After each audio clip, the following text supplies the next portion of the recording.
Halo bosku, selamat datang di channel Alur Cerita Donghua. Semoga kita semua dalam keadaan sehat walafiat dan berlimpah rezeki. Sebelumnya, Mimin ingin mengingatkan bahwa konten ini full spoiler. Tanpa basa-basi dan berlama-lama lagi, yuk selanjutnya langsung saja kita dengarkan kembali alur cerita kisah Lin Yun dari Donghua Ancient Supremacy. Oh ya, jangan lupa subscribe dan nyalakan loncengnya, agar tidak ketinggalan notifikasi video terbarunya. Bab 1776 Pusaran Api Merah.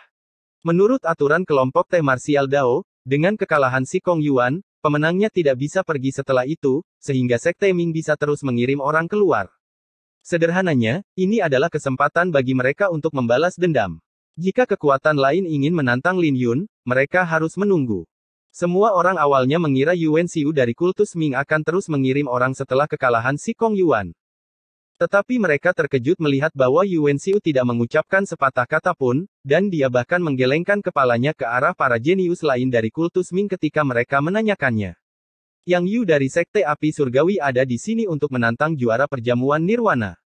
Beberapa waktu kemudian, para jenius dari Tanah Suci lainnya akhirnya tidak bisa menahannya lagi. Yang Yu berada di peringkat 87 di peringkat Nadi Naga dan 10 peringkat lebih tinggi dari Si Kong Yuan. Bahkan di Sekte Api Surgawi, dia memiliki peringkat tinggi. Begitu dia naik ke atas panggung, dia melepaskan niat api yang menyapu ke arah Lin Yun dengan gelombang panas, dan api padanya seperti meteorit yang membumbung tinggi ke langit. Dalam sekejap, lapangan darah petir diselimuti api. Menghadapi api yang tak terbatas, Lin Yun hanya mendorong telapak tangannya. Raungan naga mengiringi telapak tangannya, dan angin kencang seperti pisau tajam yang membelah kobaran api. Angin tidak meniup api tapi memotongnya seperti cakar yang tajam. Memancarkan 9 matahari. Hati Yang Yu mengepal karena niat naga biru milik Lin Yun terlalu kuat. Jadi dia segera menggunakan jurus pamungkasnya tanpa ragu-ragu, ingin mengakhiri pertempuran ini dengan cepat. Saat 9 matahari emas terbang keluar dari telapak tangannya, matahari mulai tumpang tindih menjadi telapak tangan raksasa yang menyala. Telapak tangan itu ditutupi dengan rune suci, dengan 9 lingkaran cahaya yang menjulang ke langit. Telapak tangan ini sangat kuat, dan dia tidak menahan diri dengan serangan ini. Hati pedang Lin Yun mendeteksi 6 kelemahan dalam serangan Yang Yu. Genggaman naga biru, tinju bulan matahari ilahi, dan naga ilahi yang melonjak langsung muncul di benaknya karena serangan-serangan itu dapat menyelesaikan serangan Yang Yu, tapi dia segera menggelengkan kepalanya. Melonjak ke langit, dia merentangkan kedua tangannya dan memanggil pedang pemakaman bunga ke tangannya. Ketika dia mengayunkan pedangnya, telapak tangan yang memiliki 9 matahari yang saling tumpang tindih langsung hancur. Rune suci di telapak tangan yang menyala juga dihancurkan, dan asal naga dan niat api dalam serangan ini juga hancur. Apa-apaan ini? Yang Yu tercengang karena serangan pamungkasnya begitu mudah diselesaikan. Mengangkat tangannya, dia mendorong telapak tangannya ke depan lagi, dan Lin Yun dengan mudah menghancurkan serangannya dengan pedang. Saat Lin Yun melangkah maju, dia melintasi beberapa ratus meter dengan satu langkah dan muncul di hadapan Yang Yu. Ini mengejutkan Yang Yu, yang dengan cepat mengatupkan kedua tangannya, mengedarkan asal naganya. Api menyapu keluar dari tubuhnya dan membentuk lingkaran cahaya yang diukir dengan rune emas. Itu semua adalah rune suci matahari besar, dan rune suci ini sangat kuat. Seseorang akan terluka parah oleh serangan ini jika tidak berhati-hati. Serangan ini tidak hanya dapat digunakan untuk bertahan, tetapi juga dapat digunakan untuk menyerang. Dia yakin bahwa meskipun pedang Lin Yun cepat, dia tidak akan berani mendekat, memberinya kesempatan jika Lin Yun mundur. Tapi dia akhirnya meremehkan Lin Yun dan juga pedang pemakaman bunga. Ketika lingkaran cahaya terpotong seperti tahu dan rune suci matahari besar akan meledak, Lin Yun menjentikkan pergelangan tangannya, dan sinar pedangnya memotong rune suci menjadi beberapa bagian. Jadi sebelum rune suci itu bisa melakukan apapun, mereka meledak seperti kembang api. Sementara itu, sudut bibir Yang Yu bergerak-gerak saat melihat pemandangan ini. Ketika dia sadar, dia menyerah tanpa ragu-ragu, kamu menang. Tidak ada artinya lagi melanjutkan pertarungan, karena jurus pamungkasnya tidak ada apa-apanya di hadapan pedang Lin Yun. Ketika dia kebobolan, keributan terjadi di sekitar lapangan badai. Jadi Lin Xiao adalah seorang pendekar pedang. Dia tidak bisa diganggu untuk menghunus pedangnya melawan Si Kong Yuan. Si Kong Yuan dan Yang Yu tidak lemah, tapi mereka terlalu lemah jika dibandingkan dengan Lin Xiao. Sepertinya dia belum menunjukkan kekuatan penuhnya. Semua tatapan tertuju pada Lin Yun, dan mereka menjadi gugup. Bahkan para jenius di Tanah Suci terdiam, dan tidak ada yang bergerak. Karena tidak ada yang menonjol, ini berarti Lin Yun tidak perlu mematuhi aturan tak terucapkan lagi dan bisa pergi. Dia harus memanggil seseorang untuk menantangnya jika dia tidak ingin pergi. Saat itu, seseorang berdiri dari paviliun Gunung Phoenix Ilahi, juara perjamuan Nirwana. Saya tidak pernah menyangka Anda memiliki ilmu pedang yang membuka mata bersama dengan dao musik Anda. Saya Zhang Yu dari Gunung Phoenix Ilahi. Tolong beri saya pencerahan. Ketika dia muncul di panggung pertempuran darah guntur, itu segera menyebabkan keributan, dan semua orang merasa bahwa kelompok Teh Dao bela diri secara bertahap mencapai puncaknya. Ini karena Zhang Yu berada di peringkat 37 di peringkat Nadi Naga. Berada di peringkat 100 teratas di peringkat denyut Nadi Naga dianggap sebagai rintangan, dan peringkat 50 teratas adalah rintangan lain. Siapapun yang bisa masuk ke 50 besar adalah monster di antara para jenius, dan pulsa naga mereka setidaknya 2000 kaki, belum lagi tidak ada kekurangan dari mereka yang menyembunyikan kekuatan mereka. Sikong Yuan dan Yuan Hao mungkin kuat, tetapi mereka hanya berada di urutan ke-100 teratas dalam peringkat Nadi Naga dan tidak dapat dibandingkan dengan Zhang Yu. Sebagai seorang jenius di antara generasi muda Gunung Phoenix Ilahi, Zhang Yu cukup terkenal. Banyak orang merasa bahwa dia bisa menggantikan Ji Lingfeng setelah mencapai alam dekrit samsara. Pada saat itu, Zhang Yu kemungkinan besar akan menjadi yang terkuat di alam Nadi Naga di Gunung Phoenix Ilahi. Sedemikian rupa sehingga banyak orang merasa Zhang Yu telah menyembunyikan kekuatannya dengan baik dan peringkatnya terlalu rendah. Zhang Yu dari Gunung Phoenix Ilahi benar-benar melangkah keluar. Zhang Yu memiliki peluang bagus untuk berada di 10 besar, tapi dia terpaksa keluar begitu cepat. Kami hanya bisa mengatakan bahwa Lin Xiao memberi banyak tekanan pada tanah suci. Lin Xiao tidak buruk. Saya kira lawan Zhang Yu dapat bersuka cita sekarang karena mereka dapat melihat kartu trufnya terlebih dahulu. Sepertinya sudah waktunya kemenangan beruntun Lin Xiao berakhir dengan menghadapi Zhang Yu. Menjadi yang pertama di Nirvana Banquet, tidak mudah baginya untuk melangkah sejauh ini. Diskusi meletus dari sekitarnya, tetapi tidak ada yang optimis tentang hasil Lin Yun. Bagaimanapun, Zhang Yu adalah seorang jenius yang mengerikan dari Gunung Phoenix Ilahi dan secara praktis berada di urutan kedua setelah Ji Lingfeng. Sepertinya Zhang Yu akan bisa memaksa Lin Xiao untuk mengeluarkan batasnya. Yu Wenxiu dari kultus Ming tersenyum. Ji Lingfeng terdiam dan tidak mengucapkan sepatah kata pun. Dia akan berada dalam situasi yang canggung, terlepas dari siapa yang memenangkan pertempuran, jadi dia hanya bisa berharap Zhang Yu akan menjadi orang yang menang. Kakak senior, menurutmu siapa yang bisa memenangkan pertarungan? Ye Ziling bertanya tiba-tiba. Aku punya firasat itu adalah Lin Xiao. Mu Suekin menjawab dengan lembut. Ye Ziling tetap diam, tetapi dia merasa bahwa Lin Xiao memiliki lebih banyak peluang untuk menang. Anehnya, Mu Sueling juga merasakan hal yang sama. Orang harus tahu bahwa tidak ada yang optimis tentang Lin Xiao, dan mereka semua mengira dia akan kalah. Kamu sudah melakukannya dengan baik sejauh ini di Martial Dao Tea Party saat menjadi yang pertama di Nirvana Banquet. Tapi kamu tidak akan menjadi lawanku. Zhang Yu berkata. Dia memiliki dua tujuan datang ke kelompok Teh Martial Dao kali ini, untuk mencapai 20 besar atau 15 besar jika ada kesempatan. Banyak orang yang mengatakan itu padaku, tapi mereka semua kalah. Lin Yun tersenyum. Itu jelas tidak termasuk aku. Zhang Yu tampak serius dan berlari ke arah Lin Yun. Dia sudah menyadari bahwa Lin Yun memiliki fisik dan kemampuan pemulihan yang kuat. Jadi dia tidak menahan diri dan mengeksekusi teknik pamungkas dari Gunung Phoenix Ilahi, Tinju Api Ilahi. Teknik bela diri ini membutuhkan niat api yang tinggi untuk berlatih, bersama dengan teknik kultivasi Gunung Phoenix Ilahi untuk dipasangkan dengannya. Jadi pukulannya secara alami menakutkan, seperti lautan api yang bergemuruh, menyebabkan ruang di sekitarnya bergetar. Secara bersamaan, 9 pulsa naga muncul di belakangnya, dan setiap pulsa naga mencapai ketinggian 2000 kaki yang menakjubkan. Cakar naga biru. Lin Yun tidak ragu-ragu dalam menghunus pedang pemakaman bunga. Pedangnya seperti cakar naga biru, diselimuti badai petir dan menebas dengan aura naga kuno. Dia dengan mudah menyelesaikan serangan Zhang Yu, menunjukkan bahwa mereka seimbang dalam konfrontasi ini. Mengesankan. Zhang Yu acuh tak acuh, karena sudah menduga hal ini. Tanpa trik mewah, lautan api mendidih di bawah kakinya, sebelum dia melemparkan pukulan lain. Kali ini, serangannya sebesar 100 kaki. Api bergemuruh seperti tembok yang megah, disertai dengan penindasan yang hebat.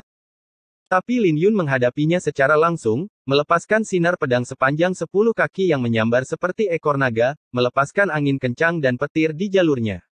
Bahkan sebelum gelombang api yang diciptakan oleh Zhang Yu bisa turun, itu sudah terbelah menjadi dua, dan sinar pedang yang hancur berfluktuasi. Mereka yang menyaksikan pertempuran ini terkejut karena hanya gelombang kejut dari serangan mereka saja sudah cukup untuk melukai siapapun di luar 100 teratas di peringkat nadi naga. Tapi keterkejutan mereka tidak mempengaruhi pertarungan yang sedang berlangsung. Mereka telah bertukar 10 jurus aneh dalam sekejap mata. Zhang Yu terpukul mundur oleh pedang ini dan mundur beberapa langkah. Tapi ketika dia berada di udara, dia tiba-tiba menyerang. Ketika dia menekan telapak tangannya ke bawah, kekuatan penghancur yang luar biasa datang, dan lautan api berubah menjadi pusaran api raksasa. Pusaran api merah. Ketika Zhang Yu mengepalkan tinjunya dan mengeluarkan mulut, rasanya seperti semuanya tersedot oleh pukulan ini. Ini adalah salah satu dari 3 gerakan pamungkas tinju api ilahi, dan itu menunjukkan kekuatan besar di tangan Zhang Yu. Tanduk naga biru. Lin Yun hanya meliriknya. Serangan dari Zhang Yu ini sangat kuat, dan tidak ada bentuk pedang lain selain tanduk naga biru yang bisa dengan mudah menyelesaikan serangan ini. Menjalankan seni mengejar matahari ilahi, Lin Yun meninggalkan bayangan dan menemukan celah di pusaran dengan pedang jantungnya sebelum menusuk maju. Semuanya terjadi dalam sekejap mata, dan raungan naga bergema ketika dia menikam pedang pemakaman bunga. Sinar pedangnya menjelma menjadi tanduk yang diselimuti petir, menembus pusaran. Bagaimana kau bisa melakukannya? Zhang Yu terkejut. Biarkan aku mengembalikannya padamu dengan sebuah serangan. Aura pedang Lin Yun melonjak, dan dia mengayunkan pedangnya ke depan, mengeksekusi sisik naga biru. Dia melepaskan sinar pedang yang padat yang tampak seperti sisik naga yang menyelimuti Zhang Yu. Trik yang menyedihkan. Zhang Yu terbakar, dan teriakan burung phoenix bergema dari dalam tubuhnya. Ketika dia melemparkan 2 pukulan, itu membuat orang lain merasa seperti gunung berapi meletus. Saat pukulan dan sisik naga berbenturan, percikan api beterbangan, dan gelombang kejut yang menakutkan menyelimuti seluruh panggung pertempuran darah guntur. Mata naga biru. Pedang pemakaman bunga memancarkan cahaya yang menyilaukan, dan dunia menjadi gelap, dengan pedang menjadi satu-satunya sumber cahaya. Zhang Yu tidak bisa menahan diri untuk tidak mengangkat kepalanya untuk melihat cahaya itu, dan dia segera merasakan sakit yang menyengat di matanya. Dia segera memiliki firasat buruk, dan dengan cepat mundur. Ketika langit menerangi langit, luka pedang muncul di dadanya saat dia melarikan diri beberapa ratus meter jauhnya. Teknik pedang apa itu? Itu adalah teknik pedang klan naga, kan? Tapi apa bisa digunakan seperti ini? Zhang Yu sepertinya tidak memiliki keuntungan dari awal hingga akhir pertempuran. Semua orang di lapangan badai petir dikejutkan oleh kekuatan Lin Yun. Kami adalah, temukan kami di Google. Sepertinya tidak ada yang mengesankan dari Gunung Phoenix Ilahi. Yu Wenxiu dari Sekte Ming tersenyum. Zhang Yu, ayo berhenti di sini. Ji Lingfeng berkata dengan ekspresi jelek ketika dia mendengar ejekan Yu Wenxiu. Dia sudah tahu bahwa Zhang Yu bukanlah lawan Lin Xiao, dan tidak ada gunanya melanjutkan pertarungan. Kakak senior, hasilnya masih belum diputuskan. Tidak perlu saya berhenti di sini. Beri aku waktu lagi, dan aku pasti akan mengalahkannya. Zhang Yu berkata dengan enggan. Pada akhirnya, Ji Lingfeng diam-diam menganggukkan kepalanya. Ketika Zhang Yu berbalik untuk melihat Lin Yun, dia berkata, teknik pedangmu aneh, tapi itu adalah trik murahan untuk berpikir bahwa kamu bisa mengalahkanku dengan itu. Itu bukan trik murahan, tapi teknik pedang klan naga. Lin Yun menjawab. Mari kita berhenti bicara omong kosong dan bicara lagi setelah mengambil jurusku ini. Dengan jurus ini, aku akan mengalahkanmu. Kondisi pikiran Zhang Yu berantakan, dan dia secara alami menjadi mudah tersinggung. Bab 1777 terkuat di bawah 10 besar. Teriakan burung phoenix dari tubuh Zhang Yu bergema tanpa henti, dan auranya sepertinya telah dibuka dan mulai meningkat dengan cepat. Tubuhnya menjadi merah di bawah suhu tinggi, menyertai peningkatan auranya. Rune juga mulai muncul di permukaan tubuhnya, dan asap putih mengepul dari tanah. Ketika Lin Yun melihat ke tanah, dia menyadari bahwa suhu tinggi sedang melelehkannya. Baca versi terbaru dari novel ini dan novel terjemahan menakjubkan lainnya dari sumber aslinya di Kuali Api Merah. Zhang Yu melepaskan kartu trufnya, mengeksekusi bentuk kedua dari tinju api ilahi, dan kekuatan serangan ini sangat dekat dengan batas teknik bela diri roh hantu. Tubuhnya seperti kuali, dan asal naganya adalah besi cair, menggunakan niat api untuk menyalakan darahnya. Ketika fisiknya mencapai batas, tubuhnya terasa seperti akan meledak kapan saja. Saat dia melepaskan raungan ganas, dia melepaskan 36 pukulan. Setiap pukulan seperti bola api emas, dengan 36 bola api melesat melintasi langit seperti meteorit yang menyeret jejak api yang panjang. Mereka telah membentuk semacam tanda kuno. Saat tanda itu memancar terang, 36 bola api itu bergabung menjadi satu, melepaskan aura yang sangat besar. Ini memiliki area serangan yang luas, menyelimuti seluruh panggung dan tidak memberi Lin Yun kesempatan untuk menghindar kecuali dia meninggalkan Thunderblood Battlefield. Tapi jika itu yang terjadi, ini berarti dia telah kebobolan. Aura yang berkobar menyapu ketika tanda itu bersinar terang, membuat seluruh lapangan Thunderblood berada pada suhu yang tinggi. Semua orang di alun-alun berkeringat deras, dan mereka tidak bisa mengisolasi panas bahkan jika mereka menutupi diri mereka dengan asal naga mereka. Hal ini membuat semua orang merasa seolah-olah sedang dipanggang. Lin Xiao, saya menyiapkan serangan terkuat ini untuk 10 besar. Itu tidak bisa dihindari atau dihancurkan bahkan jika Anda menemukan kekurangannya. Biarkan aku melihat bagaimana kamu menghadapi yang satu ini. Zhang Yu berteriak, tampak seperti orang gila. Bab 1778 Pendekar Pedang Terkuat di Peringkat Nadi Naga. Yantai begitu percaya diri pada dirinya sendiri sehingga dia bahkan tidak memberi Lin Yun kesempatan untuk berbicara dan segera melepaskan serangannya, menghunus pedangnya. Saat sinar pedang berkedip, sinar pedang hitamnya disertai dengan aura mematikan yang melesat di udara seperti kilat. Niat kematian. Itu adalah niat pedang kematian, salah satu niat pedang terkuat yang bisa dipahami. Tidak heran mengapa dia begitu percaya diri.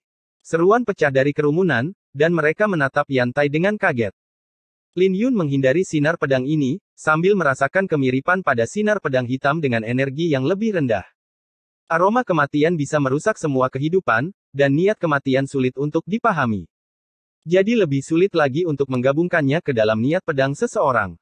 Saat ratapan hantu bergema, dua sinar pedang hitam berubah menjadi badai dahsyat yang menyerbu ke arah Lin Yun.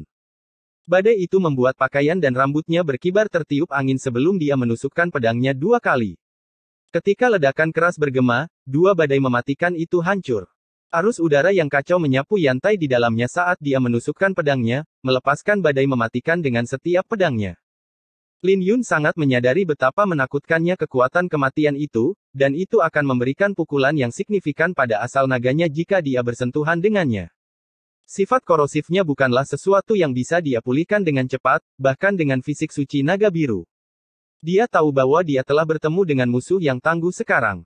Yang paling penting, tidak hanya kultivasi Yantai di alam denyut naga nadi ke-9, setiap pulsa naganya berada pada ketinggian 2.800 kaki, yang menempatkan Lin Yun di bawah tekanan yang luar biasa. Astaga! Niat pedang kematiannya benar-benar menakutkan. Kelompok Tedao bela diri ini mengasyikkan dengan harimau yang berjongkok dan naga yang tersembunyi.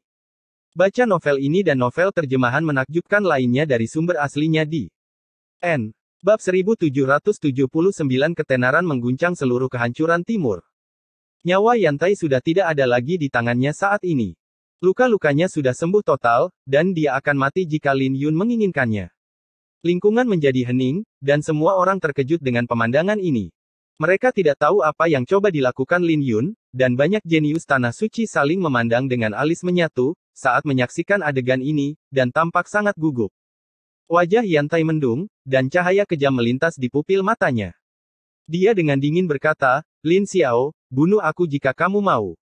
Tidak perlu mempermalukanku seperti ini. Saya telah mengambil nyawa yang tak terhitung jumlahnya, tetapi saya memiliki hati nurani yang bersih. Saya menginjak jalan pembantaian dan mengakui bahwa saya lebih lemah dari Anda. Kamu bisa membunuhku, jika kamu mau. Yantai berkata, dan wajah semua orang berubah ketika mendengarnya. Mereka dipenuhi dengan kekaguman terhadap pendekar pedang ini. Hidupnya ada di tangan Lin Yun, dan dia tidak berniat untuk tunduk. Dia memang layak menjadi pendekar pedang yang menggenggam pedang kematian. Mungkin hanya lawan seperti itu yang bisa memahami niat kematian yang asli. Semua orang memandang Yantai dengan hormat. Selain kekuatan yang dia tunjukkan sebelumnya, semua orang merasa akan sangat disayangkan jika Yantai mati di sini. Kamu dan aku tidak memiliki keluhan, jadi mengapa aku harus membunuhmu? Saya hanya ingin memberitahu Anda dengan pedang ini bahwa Anda telah mengambil jalan yang salah dalam niat pedang kematian Anda. Memang, semua orang pasti akan mati, tapi siapa di antara kita yang tidak mencari kehidupan dalam kematian? Kematian bukanlah akhir, begitu juga dengan pembantaian. Jadi pikirkanlah dengan baik. Lin Yun berkata dengan lembut. Ketika dia selesai, dia mencabut pedang pemakaman bunga. Rasa sakit itu membuat pipi Yantai bergetar. Tapi saat dia hendak mengatakan sesuatu, tangan kanan Lin Yun jatuh ke lukanya. Saat kekuatan kehidupan mengalir masuk, luka Yantai pulih dengan kecepatan yang terlihat.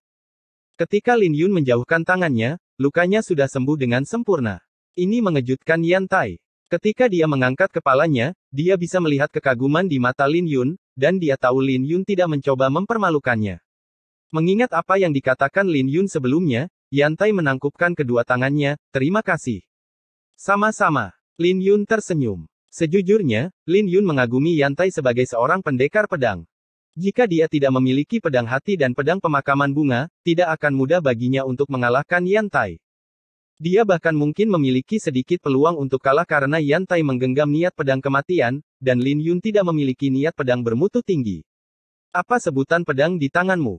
Yantai bertanya, melihat Lin Yun menyarungkan pedang pemakaman bunganya. Itu seharusnya pedang yang ditempa dengan bahan terbaik. Tapi dibandingkan dengan pedang suci lainnya, dia bisa merasakan kehidupan di dalam pedang Lin Yun. Ini aneh karena dia belum pernah melihat pedang suci seperti itu sebelumnya. Kau akan tahu jika ada kesempatan, kata Lin Yun. Permukaan pedang pemakaman bunga berbeda dari pedang lain yang ditempa dengan logam. Itu adalah kayu metalik dan tampak seperti pedang logam dengan lebar 2 jari dan panjang 4 kaki. Setelah melahap 2 rune suci, itu sekarang menjadi pedang suci rune yang sangat banyak. Lin Yun telah mempertimbangkan setiap faktor sebelum menggunakan pedangnya, dan sulit bagi siapapun untuk menghubungkannya dengan pedang pemakaman bunga. Pedang dengan lebar 2 jari dan panjang 4 kaki sangat banyak di era naga suci, dan itu adalah ukuran standar pedang. Yantai hanya dengan santai menanyakan hal itu. Jadi, sebagai gantinya, dia bertanya, bagaimana Anda mematahkan serangan terakhir saya? Aku beruntung, jawab Lin Yun. Ini adalah pertama kalinya dia menggunakan badai petir universal dalam pertempuran yang sebenarnya, dan dia baru saja mencapai penguasaan yang lebih besar di dalamnya. Masih banyak ruang untuk perbaikan, dan dia beruntung bisa menang dengan menggunakannya untuk pertama kalinya dalam pertempuran. Tapi bukan keberuntungan yang membuatnya menang melawan Yantai. Bahkan jika dia tidak bisa mematahkan pedang terakhir Yantai, dia masih memiliki kartu truf lainnya. Jadi tidak ada keraguan bahwa Yantai masih akan kalah pada akhirnya, tapi Lin Yun mendapatkan banyak wawasan dari pertempuran sebelumnya. Adapun 9 badai surgawi, lonjakan petir, dan badai petir universal, mereka semua memiliki lebih banyak ruang untuk berkembang. Setelah pertempuran ini, pemahamannya tentang seni pedang naga biru tidak diragukan lagi semakin dalam. Tapi Yantai tidak percaya dengan apa yang dikatakan Lin Yun. Dia merasa bahwa Lin Yun sedang menghiburnya dan berkata, aku akan melawanmu lagi setelah mencapai alam Dektrit Samsara. Dia masih cukup percaya diri dan ingin memperkuat niat pedang kematian setelah mencapai alam Dektrit Samsara. Hanya dengan begitu tarian kematian akan disempurnakan. Lagi pula, hasil panennya di laut bawah belum sepenuhnya terungkap. Selain itu, dia juga telah mendapat banyak manfaat dari apa yang dikatakan Lin Yun tentang kematian, dan merasa bahwa dia bisa mencobanya. Setelah Yantai kembali, penguasa gunung musim gugur menghela nafas lega, dan dia mengumumkan, Lin Xiao menang. Setelah dia menyatakan itu, tatapan semua orang menjadi aneh. Ji Lingfeng cukup senang karena Lin Yun bisa membalikkan keadaan dan menang. Belum lagi serangan terakhirnya benar-benar menakjubkan. Dia merasa samar-samar bahwa seni pedang naga biru Lin Yun telah mencapai tingkat yang sama sekali baru. Penguasa tepi angin mencibir dari samping, dan tidak ada yang tahu pikirannya. Tapi tidak ada keraguan bahwa dia pasti merasa sangat tidak nyaman saat ini. 3 tuan muda di sampingnya semuanya memiliki ekspresi berbeda di wajah mereka. Penguasa gunung musim gugur tenang dan tenang, penguasa embun beku biru mengungkapkan ketertarikannya pada Lin Yun, dan Tuan Guru Salju menatap Lin Yun dengan sedikit semangat juang. Bagaimanapun, sudah lama sekali sejak ada pendekar pedang yang begitu kuat di peringkat nadi naga. Adapun para jenius dari 6 tanah suci, Yi Feng dari Sekte Petir Myriad memiliki semangat juang yang berkobar di dalam murid-muridnya, dan bahkan murid seniornya pun tidak dapat menenangkannya. Di paviliun milik pasukan lokal di kota domain surgawi, penguasa tepi angin memandang seseorang dan bertanya, Si Feng, apakah kamu ingin mencobanya? Si Feng adalah salah satu dari 3 pendekar pedang di peringkat nadi naga, juga dikenal sebagai pendekar angin. Dia memiliki penampilan biasa, dan ekspresinya acuh tak acuh. Ketika dia mendengar apa yang dikatakan penguasa tepi angin, dia dengan acuh tak acuh menjawab, jika ini adalah kekuatan penuhnya, saya memiliki peluang 40% untuk menang. Ini sudah merupakan peluang menang yang tinggi bagi seorang pendekar pedang. Tidak ada pendekar pedang yang takut mempertaruhkan nyawa mereka, dan 40% sudah cukup bagi mereka untuk mempertaruhkan nyawa mereka. Tapi jika dia lebih kuat dari apa yang dia tunjukkan sejauh ini, aku akan kalah. Si Feng melanjutkan. Penguasa tepi angin terkejut ketika mendengar itu, dan dia langsung tahu si Feng tidak mudah dibodohi. Dia tidak bisa membodohi si Feng untuk menguji kekuatan Lin Yun. Di pertempuran badai petir, Lin Yun memeriksa dirinya sendiri dan menyadari bahwa dia telah menghabiskan 2/3 dari asal naganya. Jadi, dia berkata, saya perlu istirahat dan akan mengambil cuti untuk saat ini. Setelah selesai, dia kembali ke paviliun tempat dia berasal. Hal ini membuat banyak orang merasa menyesal karena mereka benar-benar ingin melihat Lin Yun terus bertarung. Tapi mereka tahu bahwa mereka tidak bisa memaksa Lin Yun untuk tetap tinggal jika dia ingin pergi, apalagi dia sudah menjalani 4 pertempuran berturut-turut. Jadi tidak masuk akal bagi mereka untuk meminta Lin Yun tinggal. Jadi tidak ada yang bisa mengatakan apapun tentang kepergiannya. Ketika mereka melihat siluet Lin Yun, pupil mereka dipenuhi dengan kekaguman. Bagaimanapun, dia baru saja memenangkan 4 pertempuran berkualitas tinggi berturut-turut. Lin Xiao muncul entah dari mana. Mereka mengira dia adalah seorang musisi, tetapi mereka tidak pernah menyangka dia akan menjadi orang yang begitu ganas. Bahkan jika dia tidak berpartisipasi dalam pertarungan lagi, namanya akan menimbulkan sensasi besar di kehancuran timur. Pada waktunya, dia akan menjadi pesaing kuat untuk yang pertama di peringkat Naga Pulse. Dia sudah begitu kuat di alam nadi naga ke-7. Jadi seberapa kuat dia akan menjadi setelah mencapai alam nadi naga ke-9? Dia tidak berani membayangkannya sama sekali. Setelah perjamuan nirwana, namanya telah menyebabkan sensasi di kehancuran timur.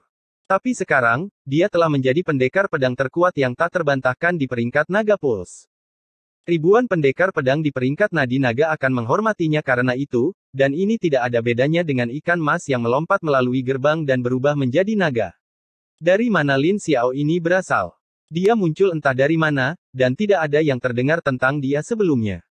Tidak sulit untuk menebaknya. Dia memiliki tubuh suci tubuh naga biru dan seni pedang naga biru. Jadi dia pasti seorang jenius dari klan keturunan naga biru yang tersembunyi. Ada kemungkinan itu, tapi dia mungkin juga datang dari Gunung Suci Wangi Surgawi yang bahkan lebih misterius.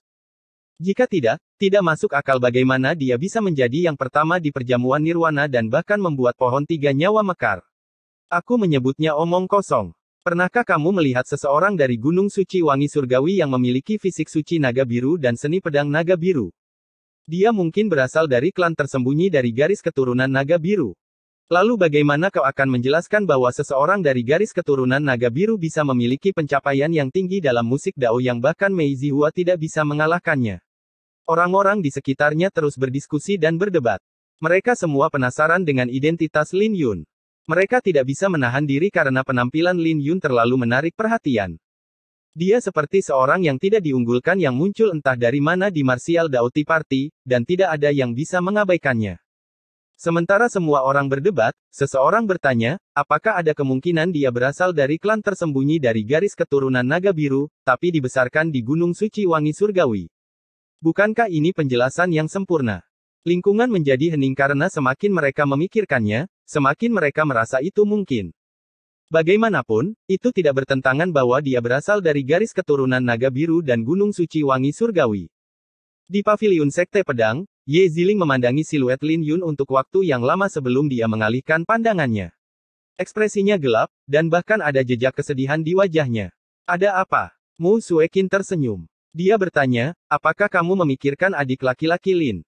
Ngomong-ngomong, Lin Xiao memiliki kemiripan yang luar biasa dengan adik laki-laki Lin, dalam hal sikap mereka. Adik laki-laki Lin tidak akan kalah dengannya, jika dia ada di sini. Ye Ziling berkata dengan lembut. Memikirkannya lagi, Lin Xiao dan adik laki-laki Lin memiliki cukup banyak kesamaan. Mereka berdua menggunakan pedang dan memiliki fisik suci naga biru. Mu Suekin lebih lanjut melanjutkan, tapi ada lebih banyak perbedaan di antara mereka. Teknik pedang mereka berbeda, dan saudara muda Lin tidak memiliki hubungan dengan garis keturunan naga biru, belum lagi Gunung Suci Wangi Surgawi. Mereka berdua tahu Lin Yun berasal dari alam Xuan Huang dan baru berada di alam Kunlun selama 4-5 tahun. Semakin mereka membicarakan Lin Yun, semakin sedihlah mereka. Setelah meninggalkan medan perang tandus kuno, mereka tidak tahu apakah adik Lin masih hidup atau kemana dia pergi. Setelah Lin Yun kembali ke tempat duduknya, Yue Weiwei bertanya, "Kakak Lin, bukankah kamu sedikit terlalu impulsif dalam menggunakan pedangmu?" Lin Yun tidak memiliki perubahan di wajahnya, tetapi dia tahu bahwa Yue Weiwei khawatir identitasnya akan terungkap. "Tidak apa-apa. Selama aku tidak mengungkapkannya, tidak ada yang akan tahu pedang di tanganku adalah pedang pemakaman bunga. Belum lagi aku adalah seorang pendekar pedang. Itu hanya akan membuat orang lain curiga jika aku tidak menggunakan pedangku. Identitasku akan terungkap cepat atau lambat, jadi aku hanya bisa mencoba menjadi lebih kuat sebelum itu sehingga tidak ada yang berani mengejarku." Lin Yun dengan jelas memikirkannya. Dalam banyak kasus, bersembunyi tidak akan menjamin keselamatannya. Tidak peduli seberapa baik dia bersembunyi, menjadi curiga sudah cukup bagi orang lain untuk membunuhnya jika dia tidak memiliki latar belakang. Lagi pula, siapa yang peduli dengan hidup dan mati seekor semut? Tetapi jika dia memasang wajah yang lebih kuat, itu akan membuat pihak lain ragu-ragu. Bahkan jika mereka mencurigai identitasnya, mereka sekarang harus mempertimbangkan untuk secara bersamaan menyinggung garis keturunan naga biru dan gunung suci wangi surgawi. Yang paling penting, sudah lama sekali sejak terakhir kali dia bertarung dengan pedangnya. Bahkan jika dia berbakat, dia tidak akan bisa membuat kemajuan jika dia hanya berlatih sendiri. Ketika Yue Weiwei melihat bahwa Lin Yun telah mengambil keputusan, dia hanya tersenyum dan tidak mengatakan apa-apa tentang itu. Tidak peduli apapun, kakak Lin adalah yang terbaik di hatinya, dan dia sekarang adalah pendekar pedang terkuat di peringkat Nadi Naga. Bab 1780 Pendekar Angin. Setelah Lin Yun, pertempuran berikutnya lebih membosankan jika dibandingkan. Pertarungan antara dia dan Yan Tai sangat menarik, membuat pertarungan antara mereka yang berada di bawah peringkat 100 teratas menjadi pucat jika dibandingkan. Namun, suasana masih memanas karena banyak ahli tingkat atas yang masih belum bertarung, seperti 4 tuan muda dan para jenius Tanah Suci. Setelah Lin Yun mengalahkan Yan Tai, dia secara alami menjadi terhormat sebagai pendekar pedang terkuat di peringkat Nadi Naga. Dibandingkan dengan dia, pendekar angin dan pendekar awan lebih pucat. Tapi setelah pendekar angin Si Feng naik ke atas panggung, semua orang menyadari bahwa mereka telah membuat kesalahan besar. Begitu dia menonjol, dia dengan cepat memenangkan 4 pertempuran dan mengakhiri setiap pertempuran dalam sekejap. Dia pertama kali bertarung melawan Yuan Hao, tetapi yang terakhir hanya bisa menangkis 2 serangan sebelum dia dikalahkan oleh yang ketiga. Sebuah pedang diarahkan ke dahinya, dan darah mengalir di wajahnya. Hal ini membuat wajah Yuan Hao menjadi pucat, dan dia menjadi putus asa. Dia pasti sudah mati jika ini adalah pertarungan dengan taruhan nyawa. Lawan keduanya adalah pendekar pedang dari Sekte Dao Surgawi, peringkat ke-19 di peringkat Nadi Naga. Tapi kekalahannya bahkan lebih buruk, dan dia dikalahkan dengan 1 serangan karena serangan Si Feng terlalu cepat. Si Feng sangat cepat, seperti hantu. Ketika lawannya menyadarinya, pedang Si Feng sudah berada di lehernya. Lawan ketiganya sangat kejam dan terus bergerak di atas panggung, tidak mengajak Si Feng bertarung secara langsung. Tapi saat mereka bertarung, lawannya dengan cepat kalah. Hanya dalam 3 jurus, Si Feng menjatuhkan senjata lawannya, dan pedangnya menusuk ke dada lawannya. Ini langsung membuat lawannya takut untuk menyerah. Lawan keempatnya bukanlah lawan yang mudah. Itu adalah seorang jenius dari Sekte Dao Surgawi, peringkat ke-13 di peringkat Nadi Naga. Lawan ini bernasib sedikit lebih baik tapi hanya berhasil bertahan 15 pedang dari Si Feng. Dengan itu, Si Feng memenangkan keempat pertempuran, mengejutkan semua orang. Astaga! Pendekar pedang angin begitu kuat. Bukankah pedangnya sedikit terlalu cepat? Kenapa dia tidak menantang Lin Yun dengan kekuatannya? Entahlah. Mungkin karena hanya pendekar pedang yang paling mengerti pendekar pedang. Dia tahu dia bukan lawan Lin Yun, dan tidak ada gunanya mereka bertarung. Diskusi bergema dari sekitarnya, dan tidak satu pun dari 3 pendekar pedang di peringkat naga nadi menerima ketenaran mereka secara kebetulan. Melihat Lin Yun, Yue Weiwei berkata, orang ini kuat. Siapa yang lebih kuat? Dia atau Yan Tai? Dalam kompetisi bela diri, Yan Tai memiliki peluang lebih tinggi untuk menang. Namun dalam pertarungan dengan taruhan nyawa, mereka berdua memiliki kesempatan. Pada kenyataannya, kompetisi ini agak membatasi kekuatan seorang pendekar pedang karena kekuatan sejati seorang pendekar pedang hanya bisa dikeluarkan dengan bertarung dengan mempertaruhkan nyawa mereka, selama ada peluang 30% untuk menang. Orang jenius lain dalam peringkat Nadi Naga mungkin tidak memiliki keberanian itu. kata Lin Yun. Saya mengerti. Yue Wei memegangi dagunya. Penjelasan Lin Yun menyegarkan kembali pemahamannya tentang pendekar pedang. Setelah merenung sejenak, dia bertanya, lalu, mengapa orang lain tidak bisa menghindari pedangnya? Kau harusnya bertanya mengapa lawannya membiarkan dia mengayunkan pedangnya. Lin Yun tersenyum. Para pendekar pedang mahir dalam menangkap kelemahan dalam serangan lawannya, belum lagi Si Feng memahami niat angin. Angin bisa ditemukan di mana-mana, artinya dia 10 kali lebih mahir dalam menemukan kelemahan lawan. Jika lawannya tidak bisa merasakan anginnya, mereka tidak akan bisa melakukan perlawanan. Jadi ketika Si Feng menghunus pedangnya, ini berarti dia telah mendeteksi kelemahan dalam serangan lawannya. Dalam keadaan seperti ini, tentu saja sulit bagi lawannya untuk menangkis serangannya. Tapi inilah pesona seorang pendekar pedang. Karena meskipun ada yang bisa mengetahuinya, bukan berarti mereka bisa menjaganya. Jadi setelah 4 kemenangan berturut-turut, semua orang takut dengan penampilan Si Feng, dan mereka terdiam. Biarkan aku menghadapimu. Penguasa tepi angin tersenyum, dan sambaran petir turun ke panggung pertempuran darah guntur. Dalam pandangannya, Lin Yun dan Si Feng sudah cukup mendapat sorotan, dan sudah waktunya baginya untuk tampil di atas panggung. Penguasa tepi angin naik ke atas panggung. Kekuatan Si Feng akhirnya menarik perhatian mereka yang berada di 10 besar di peringkat nadi naga, dan Wind Edge Lord menonjol. 4 tuan muda memiliki kekuatan di 10 besar peringkat nadi naga, dan penguasa tepi angin memiliki ketenaran yang tinggi, terutama di Laut Suci Domain Surgawi. Ketenarannya di sini bahkan lebih signifikan daripada para jenius Tanah Suci. Akhirnya, sebuah tantangan. Si Feng tersenyum, dan ekspresinya menjadi serius. Dalam pandangannya, mereka yang berada di 10 besar berada di level yang sama sekali baru. Ini karena mereka yang berada di bawah 10 besar bahkan tidak bisa menandingi mereka. Rasanya seperti berada di dua dunia yang berbeda.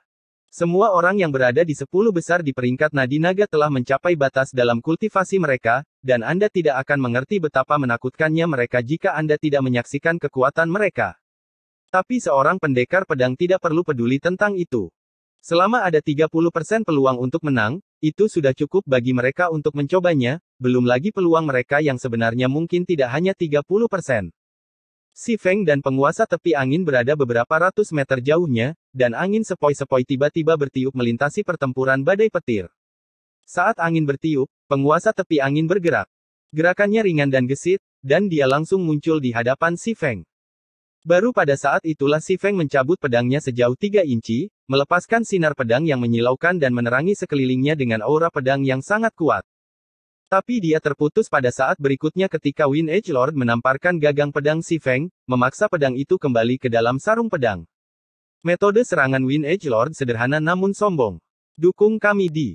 Setelah mendorong pedang itu kembali ke sarungnya, tangan lain Wind Edge Lord jatuh di dada Si Feng. Si Feng menyipitkan matanya saat melihat ini, tapi tidak ada yang bisa dia lakukan selain mundur. Dia tahu dia harus menghunus pedangnya, atau dia tidak akan bisa bertahan melawan Wind Edge Lord. Tapi penguasa tepi angin menyeringai, mengikuti Si Feng seperti bayangan. Si Feng mundur 10 langkah berturut-turut. Tapi setiap kali dia ingin menghunus pedangnya, dia akan diganggu oleh Wind Edge Lord. Setelah mundur 10 langkah, auranya jatuh ke titik terendah, dan wajahnya jelek. Pada akhirnya, cahaya yang menentukan berkedip-kedip di pupil Wind Edge Lord, dan dia mengambil telapak tangan dari Wind Edge Lord. Ketika seteguk darah menyembur dari mulutnya, Si Feng dikirim beberapa ratus meter jauhnya. Tetapi ketika dia berada di udara, dia akhirnya berhasil menghunus pedangnya untuk pertama kalinya sejak awal pertempuran ini. Pedang yang telah ditahan begitu lama ini akhirnya dilepaskan. Sebelum Si Feng mendarat di tanah, dia menyodorkan pedang itu seperti sambaran petir. Dengan mundur sebelum maju, auranya memiliki cukup waktu untuk naik ke puncak, mencari kehidupan melalui kematian, dan ini adalah seorang pendekar pedang. Semuanya terjadi terlalu cepat, dan Si Feng menghilang dari pandangan semua orang. Ini mengejutkan mereka karena mereka tahu saat yang menentukan telah tiba. Dalam pertempuran sebelumnya, lawan-lawannya akan jatuh ke posisi yang tidak menguntungkan setiap kali Si Feng menghunus pedangnya, bahkan jika pedangnya tidak mengenai mereka. Pedangnya menakutkan, membuat semua orang merasakan hawa dingin menjalar di tulang belakang mereka.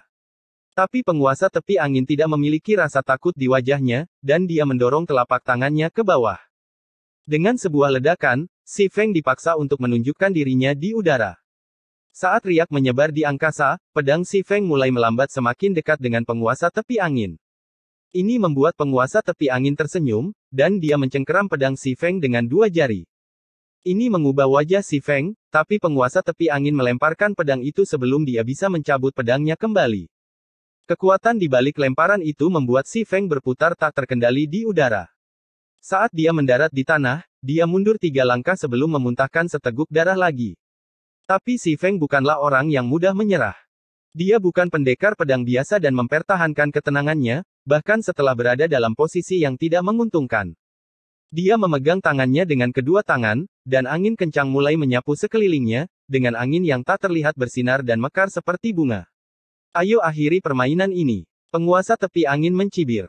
Dengan raungan, dia memanggil 9 pulsa naganya, dan panjang setiap pulsa naga mendekati 4.000 kaki. Melepaskan kultivasinya langsung menghancurkan aura pedang Si Feng.